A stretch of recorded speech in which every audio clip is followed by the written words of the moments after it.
America is broke. Obama's solution, add $3 trillion to the deficit. If you spent $1 every single second of every single day, it would take you 96,000 years to spend that much money. Maybe it's time for a new solution. Glenn's got it.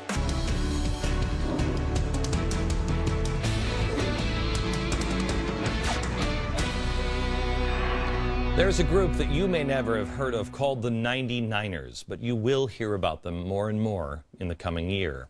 What are they?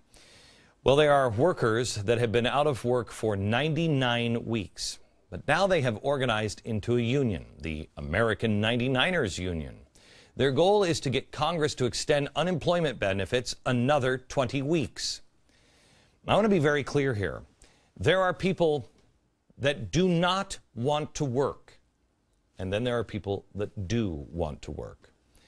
There are a lot of people in this country that have been out of work now for 2 years. I know because I have interviewed many of them. They desperately want to find work, but they cannot. These aren't the people that are working with the politicians and rallying with unions. These are Americans that can't find a job. I want to show you a chart. Look at this chart. This is the chart of unemployment. Look at this. Unemployed people, 99 weeks or more. This is the Al Gore hockey stick. This is very dangerous. The number is skyrocketing. It's now more than 1.4 million people that have nothing to do for 2 years. Now somebody's taking advantage of these people.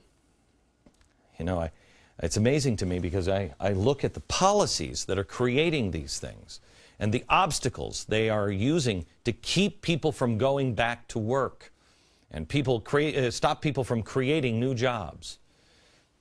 And this number is skyrocketing, and the anger is going to bubble over. Somebody, it appears to me, is building an army. If we continue on our current pace, we will not be able to hire these people back. We will not be able to hit the 2007 employment levels. This is not with birth and everything else. This is just we will not be able to hire these people back until 2021. That is 10 long years of massive long-term unemployment. That's an awful lot of manpower with nothing to do but sit there and wonder why they don't have a job. And then the unions step in to take advantage of that. Remember, the unions want the workers of the world unite. I have never in my lifetime seen anyone swoop down quite as fast to co-opt a group of people as the unions have to co-opt 99ers. These people, some of them are knowingly involved. I don't believe most are. People are good and decent, and they just want a job. But they are going to be used as political pawns by politicians, unions, and political groups. Why would you organize this group unless it helped you with power? Senator Debbie Stabenow proposed an unemployment extension for the 99ers. She announced it on TV. The reaction? That the group is for sale. Listen to this. The rumor out there is, some people have mentioned to me that the 99ers are going to become very politically active and tell one party or another, say, we're up for sale right now. I mean, they want someone to step up legislatively and do something for them. And I think that you've disarmed them tonight. You have proven that the Democrats are the party of the people, but also the party of jobs. There was a protest on Wall Street, you remember it if you watched the show in August, by the Democratic Socialists of America and the AFL-CIO. The 99ers participated in this rally. Now, is that really who the unemployed in this country want to turn to? The socialists? The Democratic Socialists and the unions have the best idea to create jobs? Also, One Nation, the rally held 10-10. Instead of unions creating jobs, they have gone in and swooped down and organized the unemployed. This is extraordinarily dangerous. So now what do we do with it? Well, America, may I make a suggestion? It is our personal responsibility as citizens, faith, hope, and charity. Hope comes from the truth. We have to tell each other the truth. And charity. If you don't want the government to do it, then we must. As citizens, we must reach out and help those that are unemployed. We must look for ways to shelter and help our neighbors. We must, as individuals, if you can create one job because you have an idea, do it. Now, as a recovering alcoholic, I want to make one thing clear. There are some people that you cannot help. You cannot help someone who does not want help. Every time, what was that, Lindsay Lohan, every time she was in trouble, the press always asked me, oh, how can we help her? You can't. She wants to drink, she hasn't hit her bottom, that's it. You don't help those who don't want to help themselves. Those are the ones out organizing, the 99ers, organizing. They just want power. But the vast majority of people do want help. They want work. We must release some of the pressure. As individuals and as communities, people are out of work, and a lot of them do want help. We're going into the holiday season. On this program, I'm going to be showing you some different ideas that we can do as individuals and as citizens and people that care about the Republic and want to relieve some of the pressure. We need to reach out and help people. We can help them get their lives back. We can help them get their dignity back. If they can get their lives back on track, and we can get our lives back on track by creating jobs and starting new businesses and being entrepreneurs, we will put our country and our planet back on track. It's not going to be anybody but us that get it done. So in the next couple of months, I'm going to be showing you a sneak preview of where I'm headed next year. We're going to roll up our sleeves and get it done.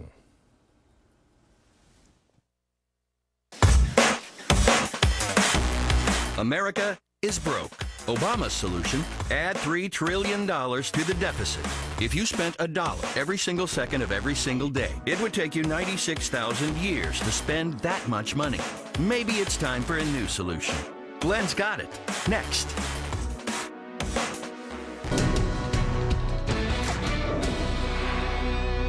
This country is broken, and we have to piece it back together. I showed you this just the other day.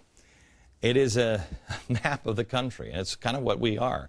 One of the symptoms is our broken finances, our broken faith, our spirit, our promises. Everything is broken. Any great nation throughout history has been great at making things. Well, those days are past. One of the things great about this nation is that we used to make steel. Quite honestly, I'm waiting for my son to get just maybe a couple of years older before he says, Dad, why are the Pittsburgh Steelers named that? I mean, people in Pittsburgh steal a lot of stuff. What is that? In his lifetime, Pittsburgh hasn't been the steel capital of the world. I don't think the United States is the steel capital of the world. I showed you this earlier. The other side of this chalkboard is where we started today. 42,400 factories have been shut down since 2001. I also showed you what Joe Biden said. Every single great idea that has marked the 21st century, the 20th century, 19th century, required government vision and government incentive. Yeah, I remember the government program that inspired Bill Gates to invent Microsoft in his garage and then tried to break the company up into little pieces to reward the effort. That's one of the most ridiculous statements I've ever heard. How much longer can we consider? How much longer can we consider ourselves to be great, especially if we let manufacturing slip away? Did you hear the news about Ford? The Ford Motor Company announced a closure of a facility in St. Paul. It produces the Ford Ranger. The company didn't say where the 750 jobs are going to be located to, but the statement might offer a hint. Quote, Ford continues to concentrate on implementing the plan we initiated 4 years ago to streamline our plant operations and better leverage our global platforms at this time. The Twin Cities assembly plant does not fit into our global manufacturing strategy. Global. Everything's about globalization. The word seems to be popping up more and more often lately. Well, if a car company has its headquarters in Detroit but manufactures cars in Canada, Mexico, and everywhere else, is it still American? Yes. At least the company is here and the money comes back here. But it's not enough. We are broke. This came out 2 days ago. I ask you, this took me over a year to write. It is probably the It's probably the best book that we have written. It answers the question that everybody in this audience has asked me at one point or another. Glenn, we get the problem. How do we fix it? I'll show you a couple of the pages and some of my ideas that I've come up with next.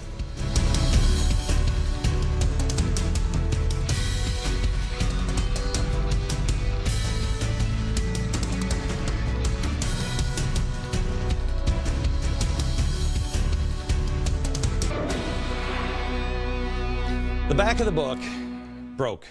It says, if you pretend it ain't broke, then you don't have to fix it. And it's the quotes from all of our politicians that say, oh, what? It's not broken. You know we're in trouble. I know we're in trouble. But how much trouble? A third of this is the history and how we got here. A third of this book, it's over 400 pages. A third of the second third of this is common sense times, about 1,000. It shows you what has happened to us and how bad things really are.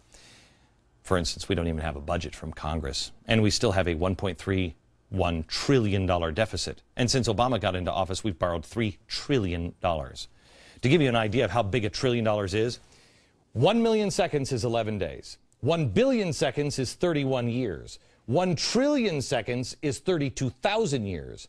And 3 trillion seconds is 96,000 years. Exactly how are we going to find that money? The last section of this book I took very seriously. It's taken me over a year to write this. It answers the question that everyone has asked me. Okay, I got the problem. What do we do? I met with some of the biggest experts in the country to answer this. I'm not a big fan of some of the things that I've said in this, but it's the truth. We need drastic fixes. We need to amend the Constitution if necessary, and I don't like that idea, but I think it's necessary. We need a balanced budget amendment, one with teeth. For instance, I recommend in the book, spending cannot be higher than the prior year's amount. At the end of the fiscal year, if the budget still isn't balanced, the difference would be cut from the budget of the next fiscal year. Federal expenses cannot be pushed onto the states. We need to make serious budget cuts. Do you know that George Washington only had 4 cabinet departments? Today we have 15. Earlier on this program, earlier this year, we worked with experts to cut the budget by 24% in a week. We did it. The Department of Education. You know that 81% of state aid, 81% of all of the budget goes to state aid?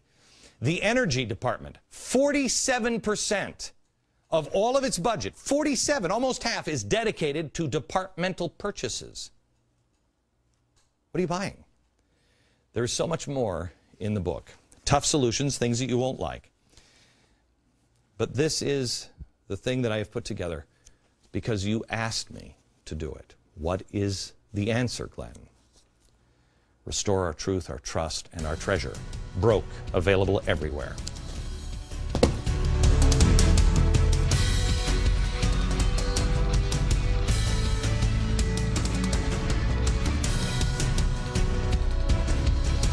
This weekend, a special Sunday election edition of the Glenn Beck program. I'm searching for candidates that might make a difference. I know you are too. Don't miss it. Sunday, a special edition at 5 p.m.